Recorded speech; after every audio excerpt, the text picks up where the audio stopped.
ఈ programme Joyce Meyer Ministries partners మరియు friends ద్వారా స్పాన్సర్ చేయబడింది. కొన్నిసార్లు కొన్నిటిని మనం ఒకేలా చాలా కాలం చేస్తాం. మనకి తెలిసిందంతే. మనం దేవుని వాక్యం వైపుగా మనం వెళ్ళి ఇలా అనాలి, దేవా దేనికి అలవాటు పడినా నాకు అనవసరం, సహజంగా పనులు ఎలా చేస్తానో లేదా ప్రపంచం అంతా ఎలా చేసినా నువ్వు ఏం చేస్తావో తెలుసుకుని నిన్ను అనుసరించడానికి కృప కావాలి, ఎందుకంటే నువ్వు మాత్రమే ఇవ్వగల జీవితం నాకు కావాలి.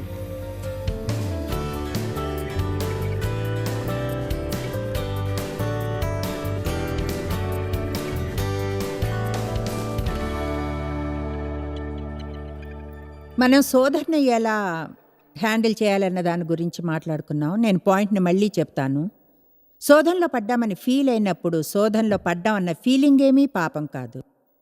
మీలో చాలామందికి ఈ వారాంతంలో నేను చెప్పిందే అత్యంత ముఖ్యమైనదేమో. ఎందుకంటే శోధన అనేది తప్పక రావాలి. బైబిల్ చెప్తుంది మనం శోధించబడతాము అని. అబద్ధాలు చెప్పేలా శోధన రావచ్చు, చింతించేలా లేదా దొంగిలించేలా. మీరంటారు, ఓ దొంగిలించబడే శోధన రాకూడదు. సరే, మిమ్మల్ని ఓ ప్రశ్న అడుగుతా. మీరు పనిచేసే ఆఫీస్ నుంచి ఎన్ని ఆఫీస్ వస్తువులు ఇంటికి తీసుకెళ్తారు?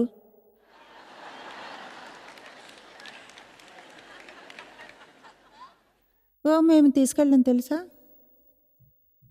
సండే క్లాస్లో బోధించి అక్కడ పేపర్స్ అన్ని ఆఫీస్కి తీసుకెళ్ళి వాళ్ళ జెరాక్స్ మెషిన్లో కాపీలు తీసుకోరా? ఏదేమైనా మనం దాటి వేగంగా ముందుకు వెళదాం. విషయం ఏమిటంటే వాటిని గురించి దేవుడి నుంచి నేరారోపణ వస్తుంది, సాకులు చెప్తుంటాం. మిగతా అందరూ చేస్తారలా, వాళ్ళు నాకు మంచి జీతం ఇవ్వడం లేదు. విషయం ఏదైనా సరే నాకు తెలుసు, మనం ఎన్నడూ అబద్ధం ఆడకూడదు అనుకుంటాం. కానీ ఎన్నిసార్లు ప్రజలకు చెప్తుంటాం ఏదో చేస్తామని, తర్వాత చేయకపోవడం. ఓ రేపు నీకు ఫోన్ చేస్తాను, తర్వాత చేయం. అవును, వచ్చే వారం మనం లంచ్కి వెళ్దాం, నేను ఫోన్ చేస్తా. అలా కొన్నిసార్లు మనం చెప్పినా కూడా ఎవరితోనో మనకు లంచ్కి వెళ్ళాలనే అభిప్రాయం కూడా ఉండదు. కనుక మనం గుర్తించాలి, వీటిలో కొన్ని విషయాలను మనం ఇలా అనుకోవాలని చిన్న నక్కలు. అయితే అవే ఎక్కువగా ఎంతో పెద్ద సమస్యలకు ద్వారాలను తెరుస్తాయి మన జీవితాల్లో. మనం జాగ్రత్తగా జీవించాలి, భయంలో కాదు, కానీ జాగ్రత్తగా, నిజంగా దేవుని శక్తిలో ప్రయత్నం చేస్తూ పరిశుద్ధాత్మ నాయకత్వాన్ని అనుసరించడానికి మనకి ఎంపికలున్నాయి. తక్కువ జీవితాన్ని జీవించవచ్చు లేదా గొప్పదాన్ని.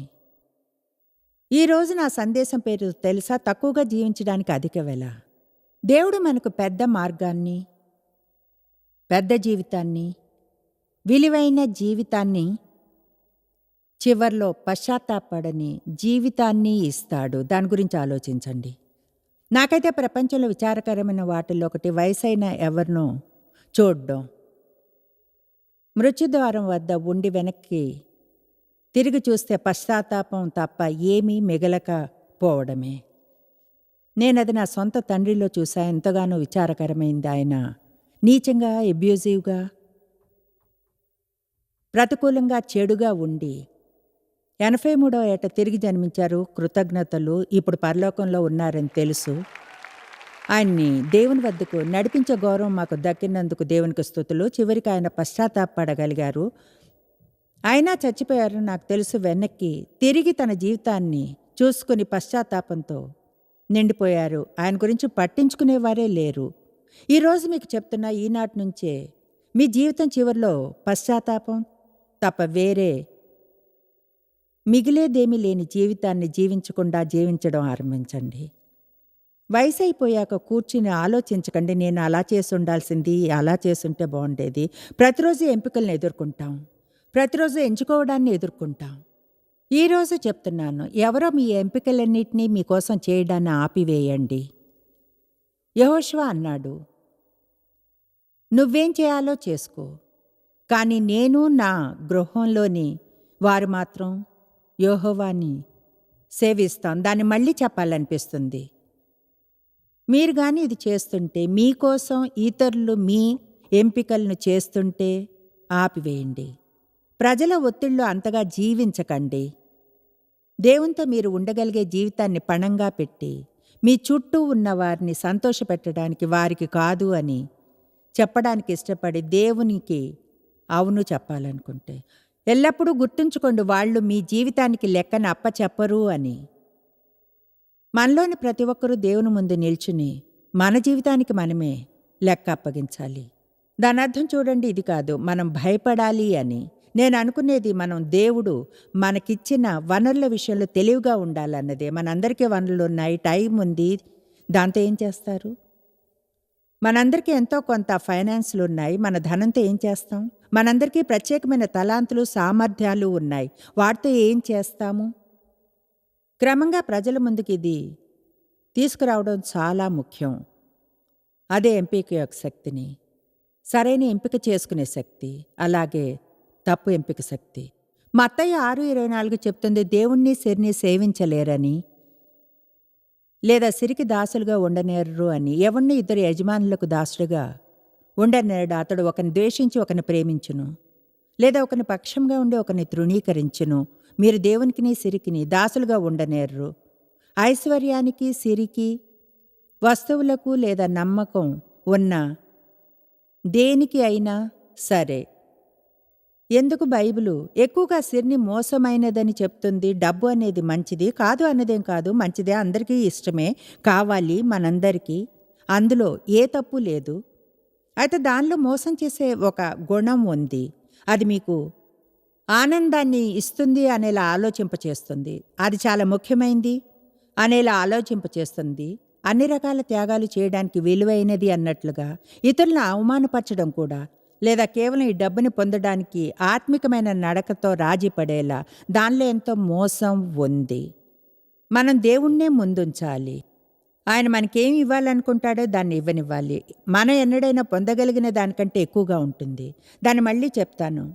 అపవాది మీరు ఇలా అనుకోవాలంటాడు, దేవుని గాని సేవిస్తే ఈ ఇతర అందమైన ఫన్ విషయాలన్నీ పోగొట్టుకుంటారు అని. దేవుని సేవిస్తే కొంత త్యాగం అవసరం లేదని చెప్పడం లేదు, కావాలి.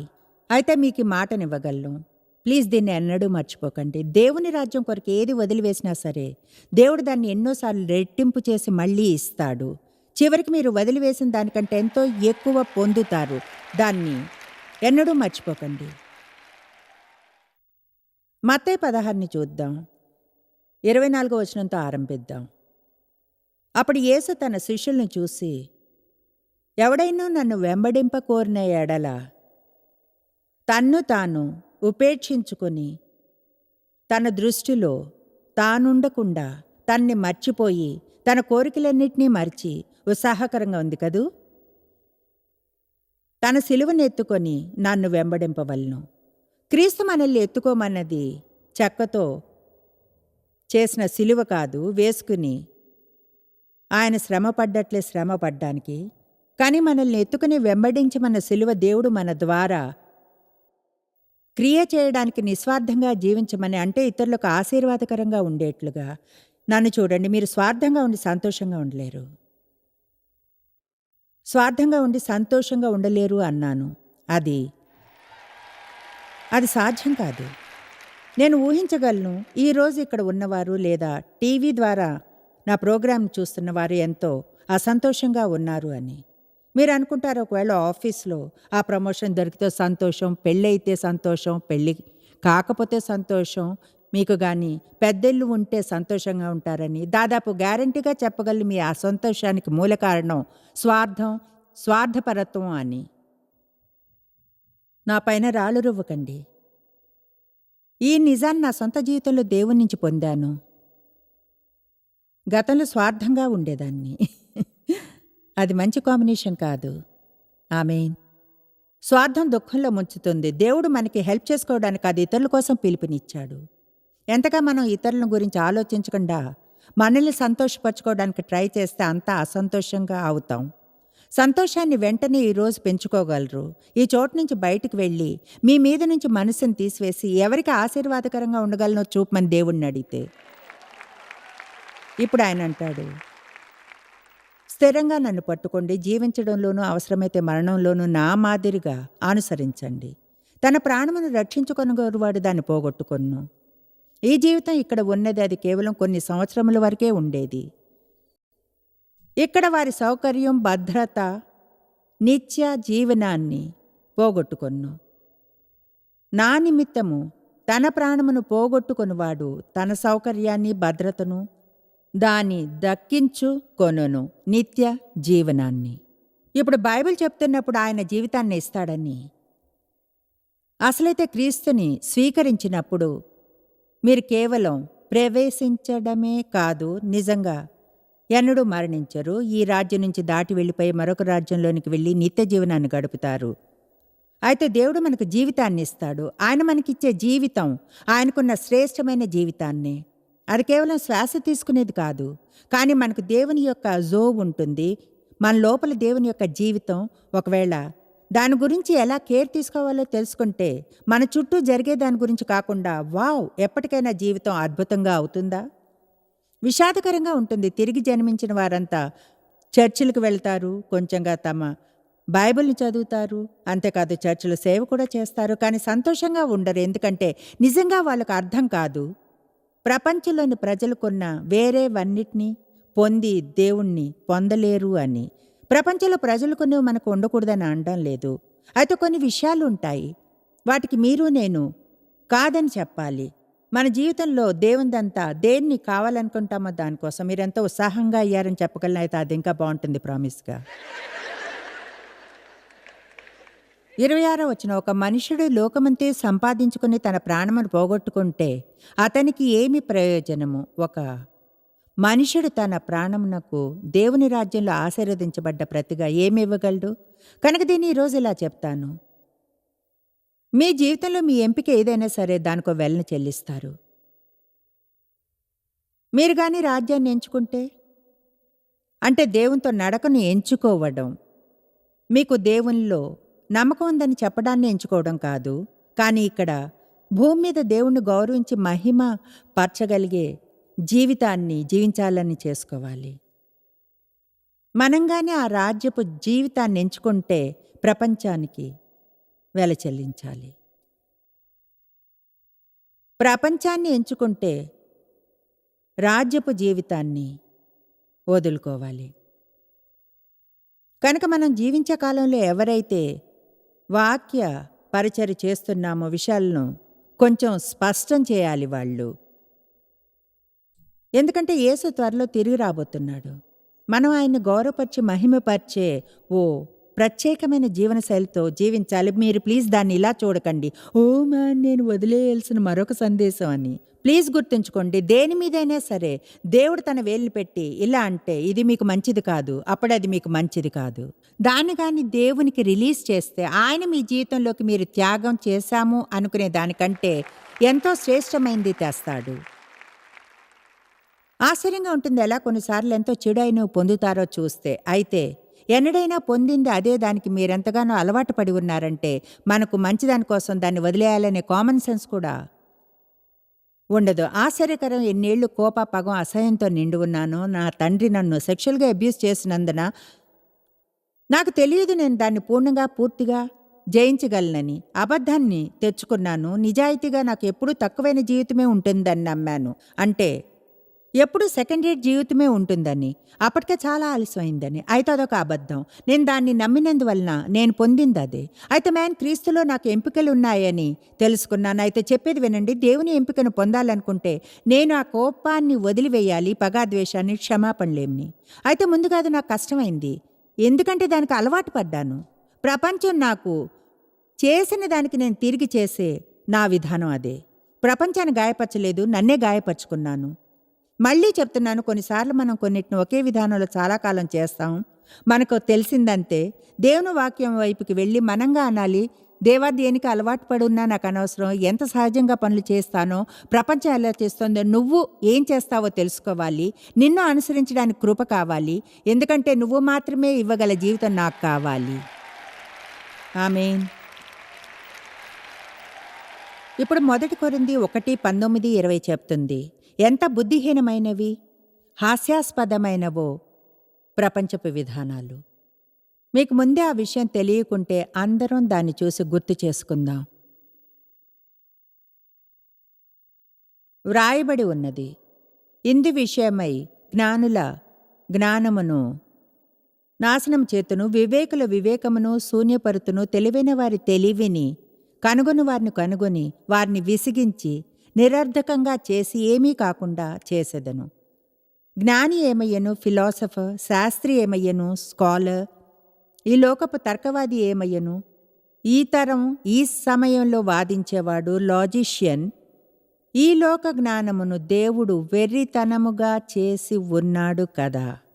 ఇప్పుడు బహుశా మీరు గాని మీ చుట్టూ చూసి మనిషి విధానాలు పనిచేయవని చూస్తే మీరు చూడడం లేదని, అంటే లెక్కలేనన్ని పూర్తిగా పూర్ణంగా నమ్మశక్యంగాని హాస్యాస్పదమైన విషయాలు ప్రపంచంలో జరుగుతున్నాయి. గవర్నమెంట్లు, సమాజాలు, ఈనాటి ప్రజల జీవితాలు.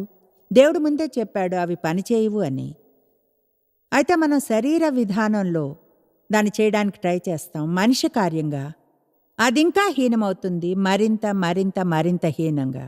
నిజంగా నేను తప్పనిసరిగా చూడండి, నేను ఈ విషయం ఏదో గర్వంతో ఏమాత్రం చెప్పడం లేదు, కానీ నేను అలాంటి చాలామందితో నిజం చెప్తున్నాను. కూర్చుని ప్రపంచపు ఎన్నో సమస్యలను దాదాపు 5 నిమిషాల్లో సాల్వ్ చేయగలను.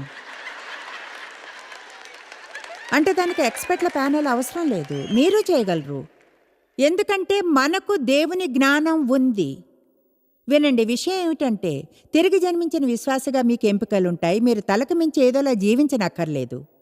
అక్కడ ఆయన యూజ్ చేసిన పదాలను కానీ గమనిస్తే ఫిలాసఫర్ల గురించి మాట్లాడాడు, స్కాలర్స్, డిబేట్స్, లాజికల్ మనుషులను గురించి. ఎవరైతే ఎప్పుడు ఏదో గొప్పగా అన్నట్లు జీవిస్తారు. మనం దేని గురించి అయినా ఏమనుకున్నా నాకు అనవసరం, దేవుడు చెప్పేదే మ్యాటర్ అవుతుంది. ఎందుకంటే చివరికి దేవుడే గెలుస్తాడు. అదెలా అంటే ఈనాటి ప్రపంచంలో అమాయకత విత్తినట్లుంది. అది కేవలం నేను మాత్రం నమ్మశక్యం కాదంతే. కొన్నిటిని గురించి ఆలోచిద్దాం. నేను ఒక పేజీ నిండా కొన్నిటిని వ్రాసుకున్నాను. అంటే ప్రపంచం విషయాలను ఎలా చూస్తుందో వాక్యం దాని గురించి ఏం చెప్తుందో. ప్రపంచం అంటుంది గ్రీడీగా ఉండి వీలైనంతగా దాచుకోండి. నంబర్ 1గా ఉండడానికి చూడండి, అది ఎవరో కాదు మీరే. ఏమో ఎవరైనా ఏ లక్తో అయినా ఏదో ఒకటి పొందుతారు. మీ గురించి జాగ్రత్త పడండి, పడకపోతే వేరే ఎవరూ పడరు కనుక. వాక్యం చెప్తుంది దురాశతో అంతా లాక్కోకండి, పొందిన లాభం నుంచి కొంత దానం చేయండి, ఇతరులను చూసుకోండి. మీ గురించి మీరు చింతించక్కర్లేదు, ఎందుకంటే దేవుడే చూసుకుంటాడు.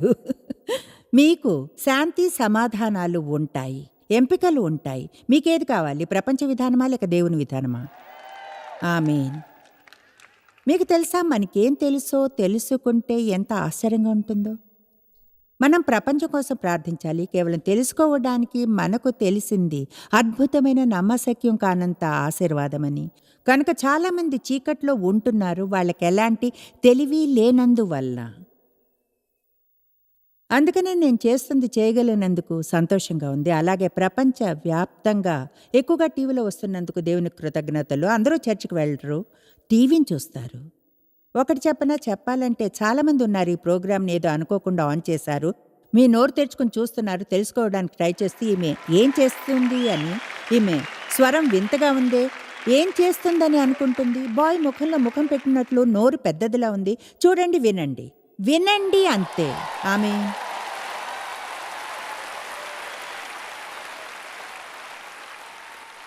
ఎందుకంటే తెలుసా, మీలో చాలామంది కోరుకునే జీవితం నా దగ్గర ఉంది. ప్రపంచంతో ఆటలాడి పొందలేదు నేను, ఆ విధంగా ఆరంభించా. కానీ దేవుని మార్గాలే శ్రేష్టమైనవని తెలుసుకున్నాను. మనం దేవుణ్ణి ఎంచుకోవడానికి ఎంపికను చేసుకోవాలి. లోకం అంటుంది ఫస్ట్ ప్లేస్లో ఉండడానికి జరుగు, పోటీలో ఉండు, దేన్ని నీ ముందుకు వెళ్ళనివ్వకు. ఏదేమైనా అందరూ అలానే చేస్తారు. వాక్యం చెప్తుంది మొదటివారే కడపటివారని. మిమ్మల్ని ముందుకు తోయాలనుకోకండి, దేవుడి చేత ముందుకు తేబడ్డానికి వెయిట్ చేయండి. పోటీ పడ్డాన్ని పోల్చుకోవడం చేయకండి. దేవుని బలమైన హస్తం క్రింద విధేయులుగా ఉండండి, అప్పుడు సరైన సమయంలో ఆయన హెచ్చిస్తాడు. ఏమాత్రం రాజీ పడకండి, నిజాయితీగా ఉండండి, పవిత్రమైన మనస్సాక్షితో. ఎందుకంటే చిన్న నక్కలే జీవితాన్ని నాశనం చేస్తాయి. నిజాయితీ గల జీవితాన్ని జీవించండి, దేవుడు ప్రతిఫలాన్ని ఇస్తాడు. మీకు ఏ ఎంపిక కావాలి? వాక్యం. లోకం అంటుంది ఇతరులతో మిమ్మల్ని పోల్చుకుని వారిలో ఉండడానికి ట్రై చేయకుండా, ఆ విధంగా అంగీకరించబడతారు. వాక్యం అంటుంది మీరుగా ఉండండి, యునీక్గా ఉండండి. మీరు ఒక ప్రత్యేకమైన వారిగా దేవునిచే సృష్టించబడ్డారు. మీలో ఏముందో తెలుసుకుని దాన్ని చేయండి. ప్రజలు తిరస్కరిస్తే పట్టించుకోకండి, యేసుని తిరస్కరించారు. ఇంకొకటి, లోకం అంటుంది అసూయపడండి, ఇతరులు కొన్నదాన్ని కోరుకోండి, పొందడానికి పోట్లాడండి. లోకానికి శాంతి లేదు, ఆనందం లేదు, పోరాటంతో నిండి ఉంది. లోకంలో ఉన్న వారందరూ కోపంతో నిండి ఉన్నారు, పగ, ద్వేషం, అసహ్యంతో. వాక్యం చెప్తుంది, అసూయ పడకండి, పగ, ద్వేషం వద్దు, దేవుడే చూసుకుంటాడు. పోరాటానికి దూరంగా ఉండండి. దేవుని నుంచే బ్లెస్సింగ్స్ని పొందండి. ఇవ్వలేకుంటే శత్రువులను క్షమించండి, బ్లెస్ చేయండి, వారికి ప్రార్థించండి. అన్నిటికంటే ఎక్కువగా ప్రేమలో నడవండి. ఇప్పుడు 2 విధాలా ట్రై చేశాను. మీ జీవితంలోని కొంత సమయాన్ని సేవ్ చేయగలను, కొంత దుఃఖాన్ని, బాధని తీసివేయగలను. నేను ఈ రెంట్లో అన్ని విధాలను ట్రై చేశాను. అందుకనే చెప్పగలను, పనిచేసేది దేవుని మార్గమే అని. కేవలం అదొక్కటే పొందాలనుకున్న జీవితాన్ని మీకు ఇవ్వగలదు.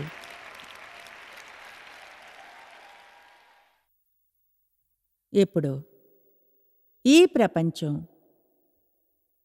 మీ గృహం కాదు, మీ ఇల్లు కాదు. తలకి మించిన గర్వంతో జీవించనక్కర్లేదు, ఆత్మలో జీవించగలరు. నేను తెలుసుకున్న ఒకటి చెప్తాను. నాకు తెలియదు మీలో ఎంతమందికి ఎన్ని వస్తువులు వేరేవి ఉన్నాయో మీకున్న వాటిలో దేవుడు ఇచ్చేయమన్నవి. అయితే మీకు ఇది ఇంటికి వెళ్ళి ఒక జాబితాను రెడీ చేయడానికి హెల్ప్ చేస్తుంది. దేని మీదైనా సరే దేవుడు తన హస్తాన్నుంచి దాన్ని యూజ్ చేయమంటే రాజ్యంలోనికి తేవడానికి దాన్ని ఎవరో ఒకరి ఆనందం కోసం యూజ్ చేయండి, లేదా ఎవరికైనా హెల్ప్ చేయడానికి. ఒక వస్తువైనా, మీ డబ్బులో కొంతైనా, ఏదైనా మీ సమయంలో కొంత. ఒక్కసారి దేవుడు దేని మీదైనా వేలిని పెడితే అది ఇక మీకు సొంతం కాదు. గతంలో సొంతం కాదని కాదు, కానీ దేవుడు గాని దేన్నైనా ఇచ్చివేయమంటే మనం గాని ఉంచుకుంటే ఆ తరువాత దాన్ని ఎన్నడూ ఆనందించలేము.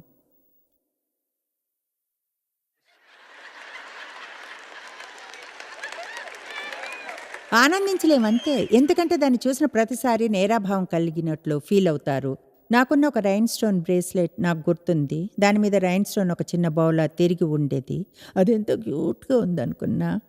మాతో పాటు ప్రయాణం చేసే ఒక అమ్మాయి దాన్ని పోడుతూ ఉండేది.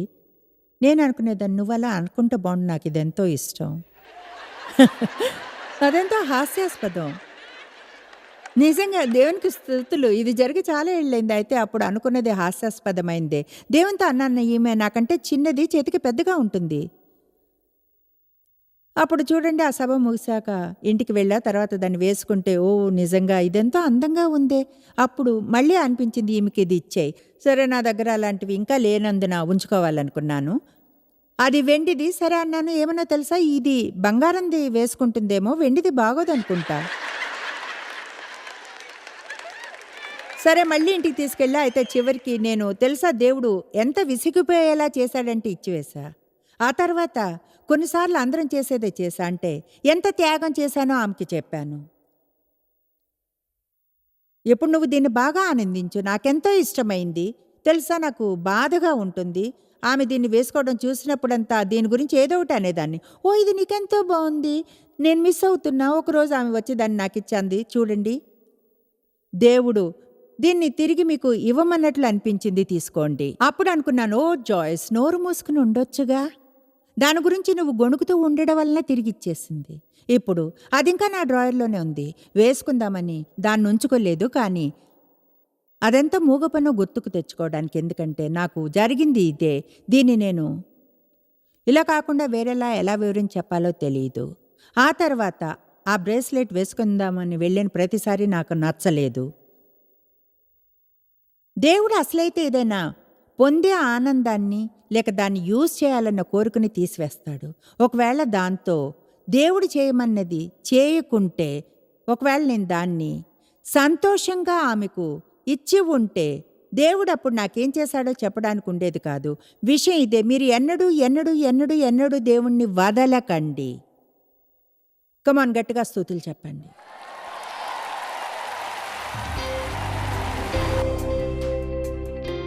పశ్చాత్తాపాలతో నిండిన జీవితం అంటే నాకు ఇష్టం లేదు. అందుకే ఆ పశ్చాత్తాపాలు లేకుండా జీవించే జీవితానికి ఒకే ఒక మార్గం ఉందని తెలుసుకున్నాను. అదే సరైన సమయంలో సరైన పని చేయడాన్ని ఎంచుకోవడం. మనం రాజ్యం మీద ఫోకస్ చేసి ఉంచే జీవితాన్ని జీవించాలి. శోధనకి వ్యతిరేకంగా నిల్చుని మన విధానంలో లేదా లోకపు విధానంలో చేసేలా మనం దేవుని విధానంలో చేద్దాం, అంతేగాని చెడు ఫలితాలనిచ్చే విధానంలో కాదు. జీవితంలోని వివిధ శోధనలను ఎలా హ్యాండిల్ చేయాలో బోధిస్తాము. ఆలోచించండి, ఇప్పుడు మిమ్మల్ని నిజంగా సమస్యల్లో పడేసేలా కలిగిన శోధన ఏమిటి అని. నేనీరోజు అందించే బోధనలో కొంత సమాచారం ఉందని నమ్ముతున్నాను. సమస్యకు దూరంగా ఉంచడానికి సహాయపడేది, పశ్చాత్తాపాలు లేకుండా జీవించడానికి. మీరు ఎన్నడూ తెలుసుకోలేనంతగా జాయిస్ మేర్ మినిస్ట్రీస్లో మీరు మాకెంతో ముఖ్యం. మిమ్మల్ని అభినందిస్తున్నాం. మా ప్రపంచ వ్యాప్తపు మినిస్ట్రీ సాధ్యం అయ్యేలా చేసే మా ఫ్రెండ్స్ మరియు పార్ట్నర్స్ కి థ్యాంక్స్. అందరం కలిసి ఆకలిగొన్న వారికి భోజనం పెడుతున్నాం, బీదలకు బట్టలు ఇస్తున్నాం, సువార్తను దేశాలకు చాటుతున్నాం. మమ్మల్ని కాంటాక్ట్ చేయండి లేదా joycemeer.orgని ఈ రోజే విజిట్ చేయండి. మీ ప్రార్థన విన్నపాలను కొరకు అలాగే మరిన్ని సాధనాలను గురించి తెలుసుకోండి. జాయిస్ మేర్ షెడ్యూల్ని చూసి భాగస్వామిలో భాగమవ్వండి, క్రీస్తు ప్రేమను ప్రపంచమంతటా పంచుకోవడానికి.